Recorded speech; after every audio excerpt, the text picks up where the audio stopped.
दोस्तों, पिछले के कुछ वीडियो में हमने क्लास 6 की हिस्ट्री एनसीईआरटी हमारा अतीत का अध्याय 6 राज्य, राजा और एक प्राचीन गणराज्य का चैप्टर रीड किया हुआ था और इसके नोट्स भी पढ़े हुए थे। आज हम लोग इस चैप्टर का क्वेश्चन आंसर पढ़ेंगे।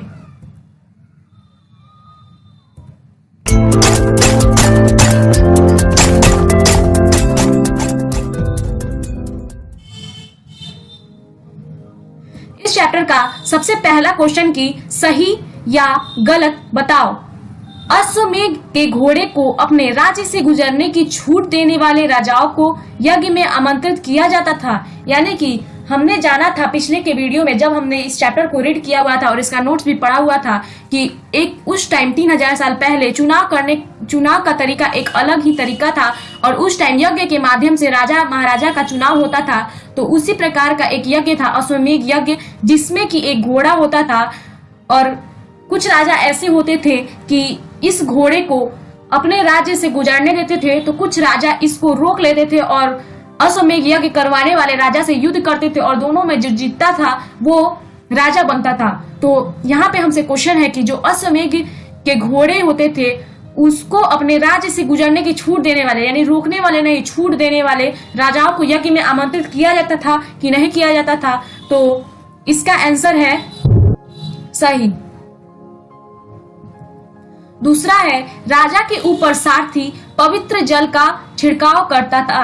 यानी कि सारथी जो होता है वो युद्ध के समय राजा का रथ चलाने वाले व्यक्ति को राजा का सारथी कहते हैं। तो हमसे यहाँ पे क्वेश्चन है कि जब यज्ञ होता था तो राजा के ऊपर सारथी ही पवित्र जल का छिड़काव करता था। तो इसका आंसर गलत है, क्योंकि सारथी राजा का सहचर होता था। वह यज्ञ के अवसर पर राजा की विजयों तथा गुणों का गान करता था, ना कि उनके ऊपर पवित्र जल का छिड़काव करता था। यह काम पुरोहितों का था।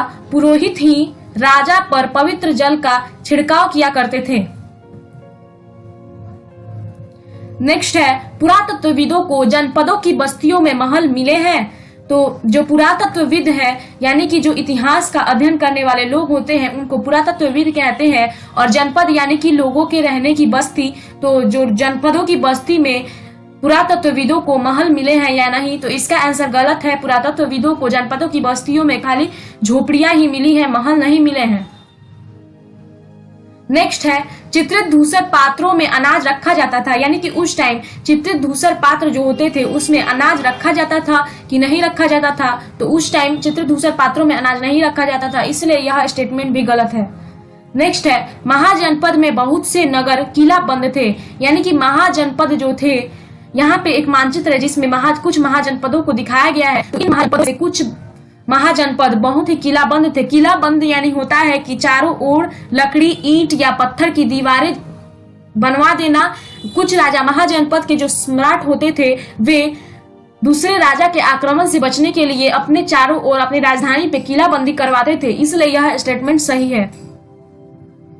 नीचे दिए गए खानों में निम्नलिखित शब्द भरो। व्यापारी, शिल्पकार, पशुपालक, शिकारी, संग्राहक या कृषक। यानी कि यहाँ पे हमें नीचे खाली खाना दिया हुआ था, उसमें हमें शब्द भरना है जो महाजनपद का राजा होता था उसमें। तो व्यापारी सबसे पहले भरेंगे, व्यापारी, उसके बाद शिल्पकार, उसके बाद पशुपालक, और उसके बाद शिकारी, संग्रह कारक, और उसके बाद कृषक। समाज के वे कौन से समूह थे जो गणों की सभाओं में हिस्सा नहीं ले सकते थे। यानी कि उस टाइम गणों की सभा होती थी जिसमें कुछ लोग हिस्सा नहीं लेते थे। तो वे समाज में रहने वाले वे कौन से समूह थे जो गणों की सभाओं में हिस्सा नहीं लेते थे? तो स्त्रियां, दास और कर्मकार जो थे वे गणों की सभाओं में हिस्सा नहीं लेते थे। स्त्रियां, दास और कमकार यानी कि मजदूर।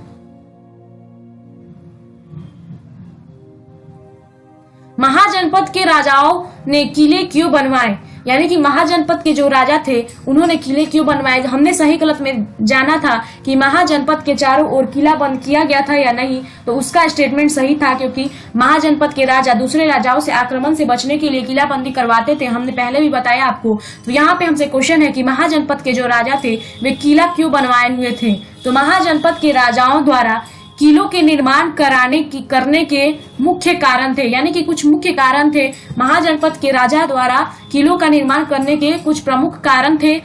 सबसे पहला कारण है, कुछ राजा बाहरी राजाओं के आक्रमण के भय से अपनी सुरक्षा के लिए किलों का निर्माण कराते थे।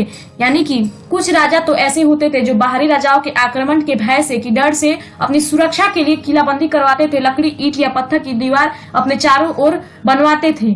और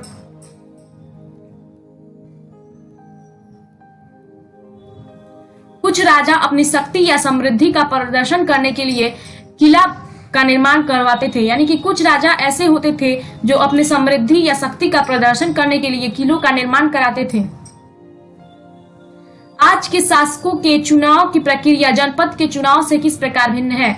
यानी कि हमने जाना था कि जनपदों में चुनाव की प्रक्रिया या यज्ञों के माध्यम से चुनाव होता था, और बहुत समय पहले जब चुनाव आरंभ हुआ तब लोगों द्वारा ऐसे ही चुनकर चुनाव होता था, और कुछ समय बाद यज्ञों के माध्यम से चुनाव होने लगा, और आजकल मतदान के जरिए चुनाव होता है। तो हमें यह बताना है कि आज के शासकों का चुनाव, आजकल जो हम चुनाव करते हैं वह प्रक्रिया जनपदों के चुनाव से किस प्रकार भिन्न है। जनपद के समय किस प्रकार से चुनाव की जो प्रक्रिया थी उस प्रक्रिया से आज की प्रक्रिया किस प्रकार डिफरेंट है।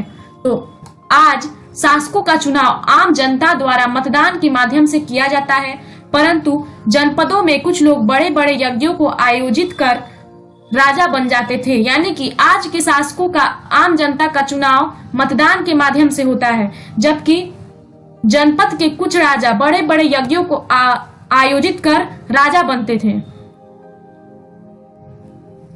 पेज 6 के उत्तर में बताए गए समूहों में से कौन कौन से समूह आज भी कर देते हैं। यानी कि पेज 6 में क्वेश्चन था हमसे कि कौन कौन जो थे वे गणों की सभाओं में भाग नहीं लेते थे, जिसमें स्त्रियां, कर्मकार आदि थे। तो उसमें से कौन कौन से ऐसे समूह आज भी कर देते हैं, यानी कि टैक्स देते हैं। तो व्यापारी, शिल्पकार, पशुपालक। पेज 7 के उत्तर में बताए गए समूहों में किन किन को मतदान देने का अधिकार प्राप्त है। तो उसमें से स्त्रियां, दास, कर्मकार तीनों को ही मतदान देने का अधिकार है। और इसमें से पेज 6 के उत्तर में से जिसमें हमने ग्रुप देखा था व्यापारी, शिल्पकार, पशुपालक आदि का, उसमें से कौन कौन से समूह आज भी कर देते हैं। तो उसमें से व्यापारी, शिल्पकार और पशुपालक कर देते हैं। जबकि पेज 7 के उत्तर में से कौन कौन मतदान देते हैं, तो स्त्रियां, दास और कर्मकार। जल्दी से सब्सक्राइब करो और बेल आइकन पे क्लिक